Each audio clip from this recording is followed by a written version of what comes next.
नमस्कार, मैं हूं संजय शर्मा। आप देख रहे हैं 4 PM मध्य प्रदेश। अमित शाह क्या फंस गए हैं, उलझ गए हैं? राजनीति की इन बिसात का, राजनीति की इन चालों का मतलब क्या है? एक रोचक बातचीत, एक रोचक जानकारी। राशिद जहीर के साथ बातचीत में चलते हैं सीधा उनके पास। राशिद, हम लोग कल और परसों ही बातचीत कर रहे थे कि देश में अब एक नई क्रांति हो रही है, जैन जी की। ये नौजवान पूरे भारत की तस्वीर बदल रहे हैं। 6-7 राज्यों के नौजवान सड़कों पर हैं और जितना इनको डराने की कोशिश की जा रही है, ये उतना ही मुखर हो रहे हैं। सरकार समझ नहीं पा रही कि ये जो नौजवान हैं वो आपकी पैलेट गन से, आपके पानी की बौछार से, आपकी लाठी से, बिहार में चल रही AK-47 से डरते नहीं हैं। पार्लियामेंट में अमित शाह का गायब हो जाना, लगातार गायब रहना, आए ना तो बड़ा खामोश रहना, फिर पार्लियामेंट के अंदर पोस्टर लहराना।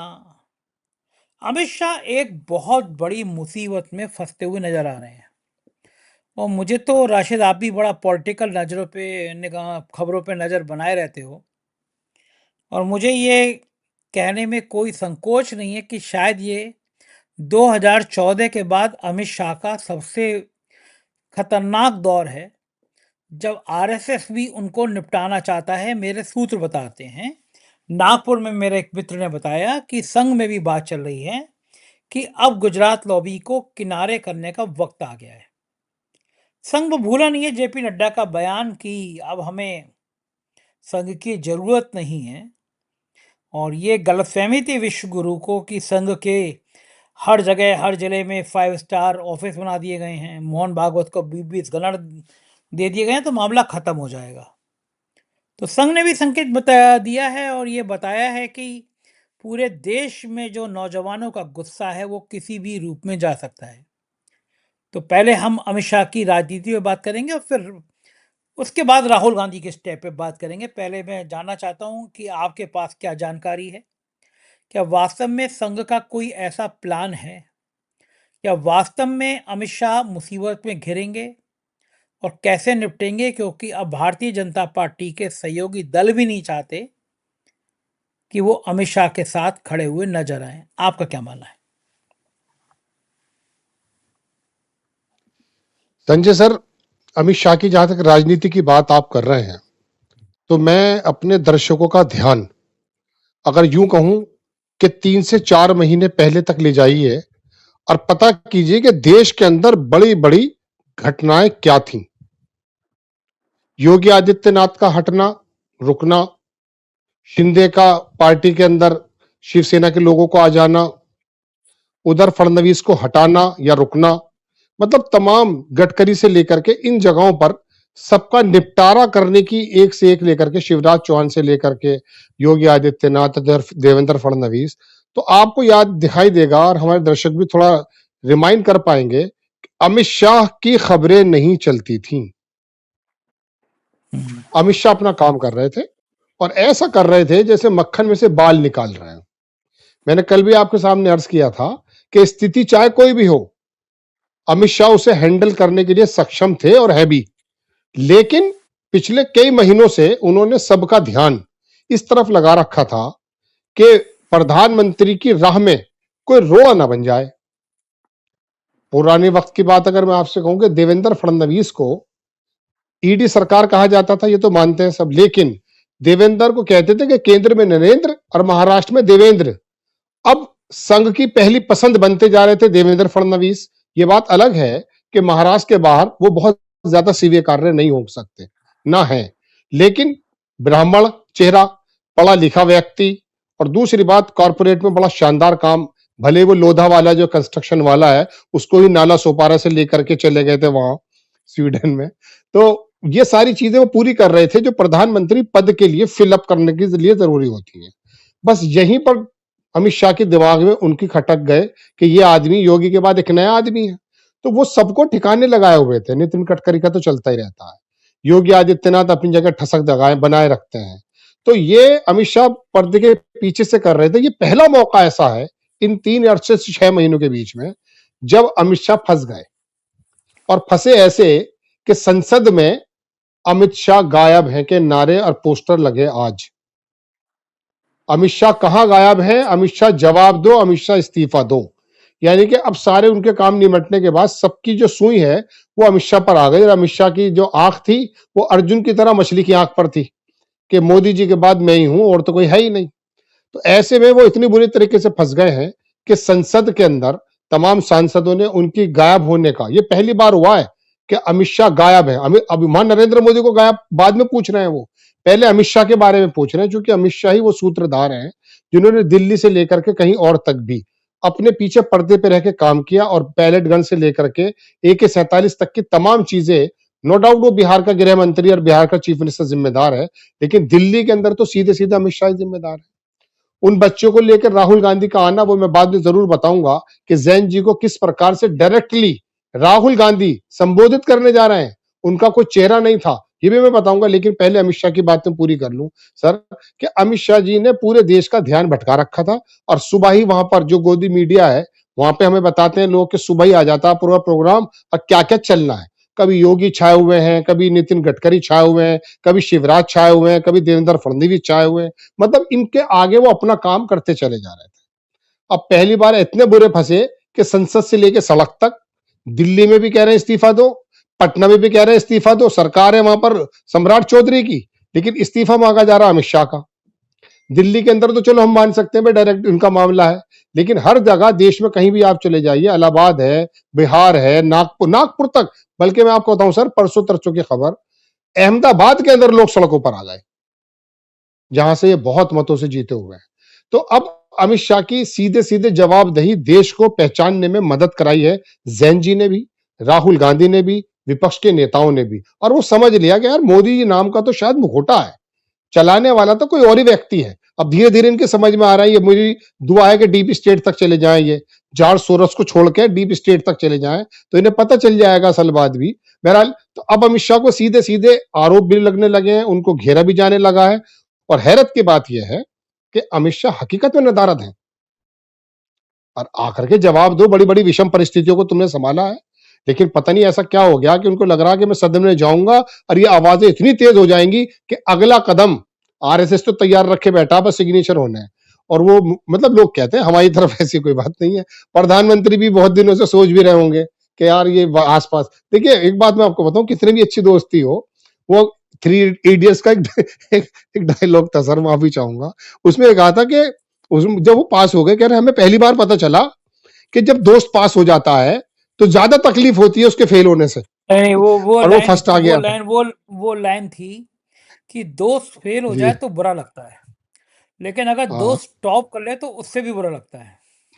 जी जी जी जी, टॉप कर, अब वो उससे भी टॉप ज़्यादा कर रहे बुरा थे, लगता है। हर हर विभाग में टॉप कर रहे थे अमित शाह। कोई संगठन में बोलने को तैयार नहीं, कोई पार्टी में बोलने को तैयार नहीं, और स्टेट के जो चीफ मिनिस्टर हैं वो तो ऐसे हो रहे थे, यकीन मानिए, जैसे किसी ऑफिस में चाय वाला होता है ना, मतलब पानी वाला, चाय वाला कहीं और ना चले जाए हमारे दर्शक, पानी वाला जो होता है कि पानी लेकर आओ उसकी, ऐसे हो रहे थे चीफ मिनिस्टर भी, कहीं भी बना दें, किसी को भी हटा दें। सम्राट को बैठा दिया, बताइए, शुभेंदु अधिकारी को बैठा दिया, देवेंद्र फडणवीस का प्रमोशन की जगह डिमोशन कर दिया, और फिर हंसे। तो ये तमाम चीजें रही, तो अब की बार सीधे फंस गए अमित शाह। और अब की बार ये जब राहुल गांधी आने वाले हैं संसद के बाद, डर यह है इस पूरी भारतीय जनता पार्टी को और खास करके अमित शाह को कि अगर मेरा इस्तीफा हो गया, हालांकि देखिए बहुत दूर की कौड़ी है, मैं इतने लंबे लंबे सपने ना पालता, ना मैं पालने के लिए कहता, हम सिर्फ डॉट से डॉट मिलाने का काम करते हैं जो पब्लिक डोमेन के अंदर चीजें होती हैं। तो ऐसा लग रहा है कि जो पत्ता जो सुना के वो पर नहीं मार सकता, अब इस्तीफा मांगे जा रहा है, और वो भी अमित शाह का। अमित शाह का इस्तीफे का मतलब है बीजेपी खत्म, अमित शाह का मतलब इस्तीफे का मतलब है मोदी जी खत्म, मतलब प्रधानमंत्री नहीं रहेगा बीजेपी का, ये समझ लीजिए। और जैसे अमित शाह पे जोर पड़ा, 2 आदमी तो बिल्कुल कमर कसे बैठे हैं, यकीन मानिएगा, एक चंद्रबाबू नायडू और एक नीतीश कुमार जी। बिल्कुल ठीक बात है कि अगर ये दोनों को भी समझ आ गया तो सरकार खतरे में पड़ जाएगी। उधर राहुल गांधी ने गजब कर रखा है, प्रेस कॉन्फ्रेंस करी नौजवानों के साथ, और देश भर के नौजवानों को वो प्रयागराज से पटना तक, पटना से दिल्ली तक एक संदेश देना चाह रहे हैं कि ये सत्र भली खत्म हो जाए, लेकिन नौजवानों की बात अब देश के अलग अलग राज्यों से उठेगी, यानी जैन जी के इस आंदोलन को अब राहुल गांधी देर सवेर, या ये मैं कहूँगा बहुत स्ट्रेटेजी वाइज अपने हाथ में ले रहे हैं। ये पीछे से पुश कर रहे हैं कि भाई आप लड़िए, हम आपके साथ हैं। यानी जैन जी की जो गुस्से की चिंगारी है, ये अभी खत्म होने वाली नहीं है राहुल गांधी के तेवरों से, ऐसा लगता है। आपको क्या लगता है? देश इस वक्त जो है बड़ी बारीक नजर से जैन जी के मूवमेंट पे नजर रखे हुए है। संजय सर, आपको शायद ध्यान है, कल भी मैंने कहा था कि जैन जी का अभी कोई चेहरा नहीं है और जैन जी को चेहरे की तलाश है। जो चेहरे थे या हैं वो मशकूक हैं, यानी कि संदेहास्पद हैं।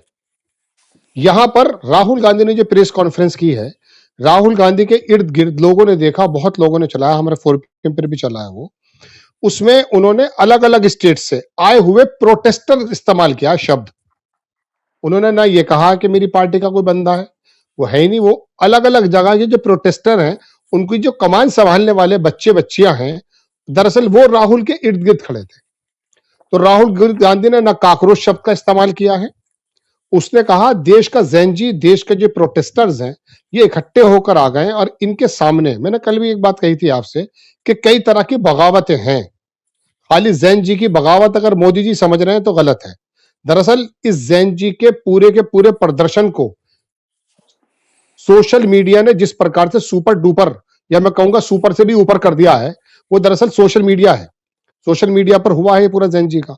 वहां कई बगावतें ये हैं कि एक बगावत तो मैंने कल आपके सामने कह दी थी कि ये प्रोटेस्टर, ये जैन जी अपने घर में जाकर के अपने पेरेंट्स से लड़ा है कि आप वोट किसको दे रहे थे और किसको देने के लिए बोल रहे थे। दूसरी बगावत जो हुई है ना सर, मैं आपको बता दूं, आपने कल कह दिया था हालांकि इशारों में, गोदी मीडिया में हुई है। वहां पर किसी की नौकरी पक्की नहीं है आज। सबको लग रहा है कि हम अपना काम करने में विफल हो गए। अमित शाह और बीजेपी और नरेंद्र मोदी का जो बाजा बजा रहे थे, उसके अंदर किसी ने आकर के ऊपर से कुछ डाल दिया, रेत वगैरह। ये बैंड बाजा हमारे मेरठ की ही इन्वेंशन है, तो अगर उसके ऊपर से कुछ डाल दोगे तो वो दूसरी आवाजें निकलने लगती हैं।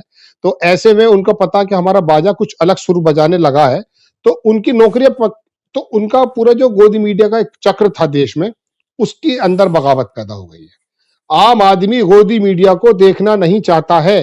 एक बीजेपी का मिनिस्टर था सर, मैं भी बता दूं, 4-5 रोज पहले, अब तो उसको मिनिस्टर बनने की लाइन में है, विधायक ही हार गए थे, तो मुझसे उन्होंने कहा कि यार हमारे आपके चैनल पे हमारा कोई स्पेस है। मैंने कहा जनता का सबका स्पेस है हमारे यहाँ, बताइए क्या करना है।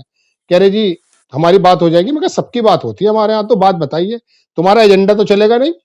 कह रहे यार तुम्हें तो मालूम है। मैं कहा तुम तो गोदी मीडिया में दिखाते हो। कह रहे उसे कोई नहीं देखता। आप यकीन मानिएगा, बीजेपी का पूर्व विधायक मुझसे कह रहा, उसे कोई नहीं देखता। तो हमें खुशी होती है। चलिए, तो इस एक बगावत हुई है गोदी मीडिया में, वहां पर हालात खराब है, नौकरी छूटी जा रही है, हर किसी की जगह खराब हो चुकी है और इनकी हकीकत खुल गई है।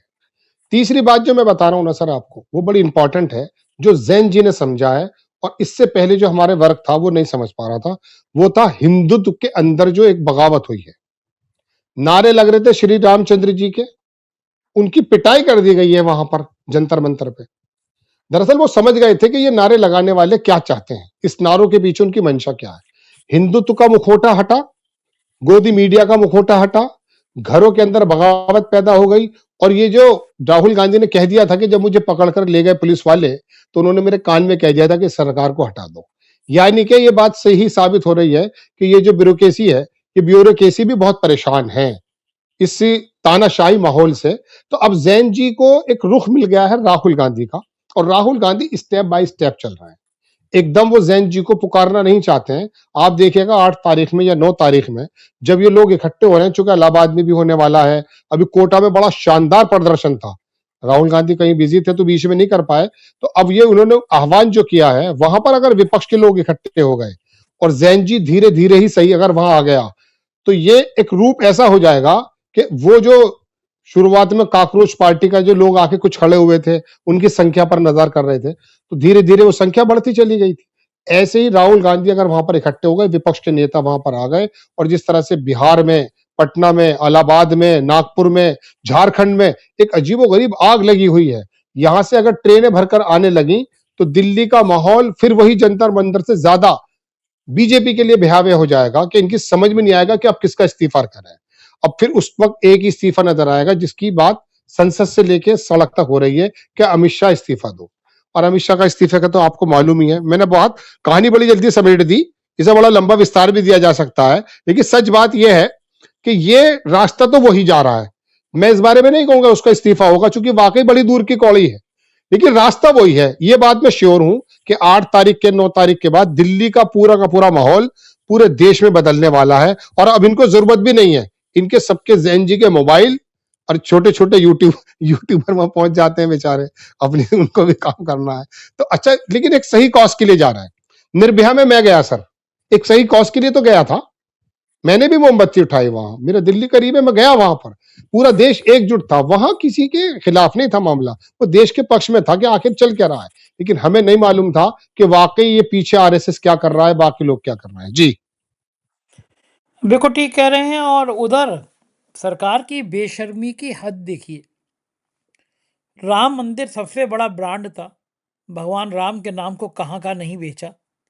वो चंपत राय जो अब तक जेल के सीखचों के पीछे होने चाहिए थे, वो 1.5 महीने बाद सामने आए, कैमरों को उंगली दिखा रहे थे कि मैं कहीं नहीं जाऊंगा, यहीं रहूंगा। अयोध्या के लोगों को जिस शख्स को निशाने पे लेना था, वकीलों ने कहा था कि चंपत राय को घुसने नहीं देंगे, वो वकील पता नहीं कहाँ शांत होकर चले गए। पूरा आरएसएस लग गया कि अगर चंपत राय को इस समय दोषी ठहराया गया तो सवाल चंपत राय पे नहीं, मोहन भागवत पर उठेंगे कि मोहन चंपत राय तो मोहन भागवत के आदमी, नृपेंद्र मिश्रा मोदी के आदमी। लेकिन वहां चंदा चोरी हुई, और जो मेन अभियुक्त, आप किसी बच्चे से पूछ लीजिए अयोध्या के, वो कहेगा कि चंपत राय माल लेके चंपत हो गए। आरोपों में सच्चाई हो ना हो, लेकिन चंपत राय का नाम बदनाम है। इसका मतलब कि भगवान राम का भी चंदा खाने वालों से कंप्रोमाइज, और धमका रहे मीडिया को कैमरा बंद करो। ये गुंडागर्दी की ताकत कहाँ से आती होगी राशिद? इन्हें डर नहीं लगता जनता का? इस आंदोलन को देख के भी डर नहीं लगता? अभी भी चंपत राय को सामने ला रहे हैं, वो कह रहे हैं कि इन्हीं से सब काम कराएंगे। कभी कुछ और बाकी है क्या? चंपत राय वाकई आए, और कैमरे मैन को किस प्रकार से वो चलकारे दे रहे थे ये भी सबने देखा सर। लेकिन जैसे आपने बताया ना कि संसद में हंगामा था, आज इस चढ़ावा चोरी को लेकर उत्तर प्रदेश की विधानसभा में भी हंगामा था। वहां सतीश महाना बड़े शानदार व्यक्ति हैं, उन्होंने एक अजीबोगरीब बात कही। खास करके एक शाहिद मंजूर विधायक हैं, एक जाहिद बेग हैं, और एक अंसारी हैं, और एक सहारनपुर के बराबर में एक जगह है बेहट, वहां से विधायक हैं शायद उमर। यानी कि चारों नाम मैंने इसलिए लिए जानबूझ के कि सतीश महाना जी मांग तो सभी से रहे थे, लेकिन इनका तो नाम भी लिया उन्होंने। उन्होंने कहा आपने रसीद कटवाई थी? यानी कि देश में अगर कोई मुस्लिम चढ़ावा चोरी पर आवाज उठा रहा है तो महाना तो जी को चंदा यह भी चोरी, बर्दाश्त नहीं हो रहा है। और चंदा चोरी में, चढ़ावा चोरी चंदा चोरी में जो आवाज, भाई वो तो देश के नागरिक हैं। इस देश के हिंदू मुसलमानों ने सबने मिलकर के सुप्रीम कोर्ट के उस फैसले का सहर्ष उसे स्वीकार किया है, देश ने देखा है। एक चू नहीं हुई है पूरे देश में। दूसरे नंबर का समाज जिसे मुस्लिम समाज कहते हैं, उन्होंने अपने बड़े भाइयों के कंधे से कंधा मिलाकर कहा कि चलो एक त्रासदी खत्म हुई यार, आपस में मिलते आगे बढ़ते हैं, कोई दिक्कत की बात नहीं है। पूरे देश में नहीं हुआ ऐसा। जबकि मोहन भागवत कहते रह गए मोदी जी से कि 2/3 बहुमत लेकर के हम जो है या कानून बना दो, वो बोले नहीं ठीक है, सुप्रीम कोर्ट के आदेश से हुआ। अब ये तमाम जब सुप्रीम कोर्ट के आदेश हो गए और वो उन्होंने ये सबूत दिया, तो क्या कोई मुसलमान जब इस फैसले का समर्थन कर रहा था, एक मुसलमान विधानसभा के अंदर विधायक, वो तुमसे चढ़ावा चंदे का नहीं लेगा? उसका भी इतने अधिकार है। आपने समझ रखा कि वो जो मनुस्मृति में लिखा है ना कि किसी शूद्र के कानों में यदि गीता के शब्द पड़ जाएं तो उसके कानों में शीशा पिघला के डाल दो, वहां पे भी कोई वो नहीं बोलेगा। आपने मंदिरों की दीवारें इतनी ऊंची कर दी हैं, नहीं नहीं ऐसा संभव नहीं है, बोलेगा। वजह यह है कि वो एक्चुअली एक वर्ग को आज भी नहीं चाहते हैं कि वो मंदिर का पुजारी बने, मंदिर के अंदर घुसे। ऐसे आपने सोचा कि आपकी रसीदें कहां हैं? तो चढ़ावा चंदे पर विपक्ष के, समाजवादी के और भी विधायक थे, सब लोग वैल में आ गए थे। तो ये उस चोरी को दबाने के लिए चंपत राय का स्टाइल देखें आप, उसको हटाया नहीं, ढीठपना देखिए आरएसएस का। लोग कह रहे हैं, हम नहीं कह रहे हैं, ढीठपना देखिए कि उसको जो है पूरी क्लीन चिट देने की बात चल रही है और उसने कैसे फख्र से कहा छोड़ूंगा नहीं अयोध्या। अरे तो छोड़ूंगा नहीं तो आप बताओ तो सही, तुम्हारे ड्राइवर पे पैसा, मतलब अब तो देश के लोग पूछ रहे हैं, हम नहीं पूछ रहे, हम तो पूछना भी नहीं चाहते सच में। अब तो देश का जैन जी आ गया है हमसे मुखर आवाज में, हमसे बड़ी आवाज में, हमसे तेज आवाज में, और बहुत सच्ची आवाज में वो तुमसे पूछ रहा है। अब तुम्हारे से पूछेगा, तुम्हें जवाब देना पड़ेगा। लेकिन हो यह रहा है कि संसद में भी चढ़ावा चोरी का मसला आया है और यहां विधानसभा में भी हुआ है और देश के अंदर। आप देखें सर, मैं रात ही सोच रहा था, इत्तेफाक से मेरे कान में खबर पड़ी, मैं लेटा लेटा मोबाइल में मैंने झांका, अब स्टोरी तो तलाशते रहते हैं, अब देखा तो पता ये चला, मैंने कल स्टोरी बनाई थी कि मैं नहीं कह रहा हूं कि जंतर मंतर की वजह से 2 सीटें हार गए, ठीक है, क्योंकि गुजरात की 1 सीट ये जीत भी गए। अगर जंतर मंतर का असर, जैन जी का असर हमने माना कि दतिया में नहीं हुआ है, बिहार में नहीं हुआ, मैंने मान लिया, क्योंकि अगर होता तो फिर गुजरात में भी होता। हमने ये खबर बनाई कि भाई अगर इसका डायरेक्ट इंपैक्ट होता। लेकिन गुजरात में एक खबर ऐसी है कि जो कैंडिडेट तुम्हारा जीता है वो 30,000 से वोट जीता है, 30,000 वोटों से। उसका पिछला जो डिफरेंस था वो लाखों का था। गुजरात में जब तुम्हारा लाखों का डिफरेंस कुछ हजार पर आ जाता है और दतिया की सीट तुम नरोत्तम मिश्रा या किसी भी वजह से हारते हो और तुम नितिन नवीन की सीट हार जाते हो, उस इलाके की सीट हार जाते हो जो समृद्ध एरिया है, अपर क्लास का 50% से ज्यादा अपर क्लास है बांकीपुर में, तुम वो सीट जो कभी हार नहीं 77 में हारे थे कभी, अब हार गए हो। तो इसका मतलब यह है कि अपर समाज ने और सारे ब्राह्मण समाज, ठाकुर समाज, वैश्य समाज, जो समाज जिसे आप ये कहते हैं कि हमारा वोट है, और है भी सर, सन 80 से लेके मेरे पास तो 52 तक का रिकॉर्ड है। सन 52 से जनसंघ को ले लें या 80 से ले लें बीजेपी को, अगर बीजेपी का आप वोट परसेंटेज देखेंगे कि हर 5 साल बाद ये वोट परसेंटेज कभी घटा नहीं है, एक जगह सतत किसी सन में आकर के बराबरी पे तो रहा है, बढ़ता रहा है हमेशा। लेकिन अब आके हो क्या रहा है कि तुम्हारा लाखों का डिफरेंस 30,000 में आ जाता गुजरात में। हालांकि डिफरेंस तो राहुल गांधी ने इस इलेक्शन से पिछले इलेक्शन में भी कम कर दिया था, जब ये 99 पर आकर रुक गए थे। जो लोकल स्टार खड़े हो गए थे वहां, जिग्नेश मेवानी, हार्दिक पटेल आ गए थे 3-4 लोग, तो वहां राहुल गांधी ने इनकी जड़ें हिला दी थी। अशोक गहलोत वहां उस जमाने में प्रभारी थे।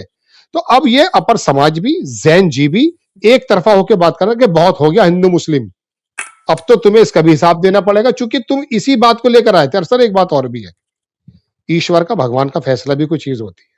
तुम इसी पर तो चढ़कर आए थे, इसी पर तो चढ़कर आए थे तुमने गले, मैं नहीं कह रहा हूं, लोग कह रहे हैं, वो चाहे गुजरात का दूसरी जगह हो या भागलपुर हो या मुरादाबाद हो या मेरठ हो, यहां पर जो गर्दनें काटी गई हैं वो इसी बिहार पर तो काटी गई हैं। अडवाणी का वो रथ, विनोद दुआ कहा करते थे सर, मैं विनोद दुआ को सुन सुनकर बड़ा हुआ। विनोद दुआ यूं कहा करते थे कि वो अडवाणी का रथ जो चल रहा था, जिसका धुआं सांप्रदायिकता का था और जहां जहां से छोड़ता हुआ जा रहा था वो काला करता हुआ जा रहा था समाज को। आपने आपने ये काम कर दिया। जब बाबरी मस्जिद के इलेक्शन चुनाव को लड़ने, वो सॉरी मुकदमों को लड़ने वाले दोनों एक साइकिल पे जा रहे हैं, तो तुम कौन हो भाई? तुम कौन ठीक आकर बात, बैठ गए बीच में? तो नफरत ये की, बातें तमाम है, नफरत तो की। अब इनको जवाब देना ही पड़ेगा सर जी। बिल्कुल ठीक है, हालात अब जैन जी ही बदलेंगे। बहुत बहुत शुक्रिया, बहुत बहुत धन्यवाद आपका राशिद भाई। तो ये थे राशिद जहीर और हम लोग राजनीति के मुद्दे पर चर्चा कर रहे थे। वास्तव में इन नौजवानों ने पूरे देश की राजनीति एक झटके से बदल दी। हमेशा खलनायक बन के उभरे हैं इन नौजवानों के आंखों में। कैसे निपटेंगे, क्या करेंगे, पाकिस्तान मुसलमान कब तक करेंगे, इन सब सवालों का जवाब अभी आना बाकी है। आप क्या सोचते हैं बताइएगा जरूर। शुक्रिया, थैंक यू।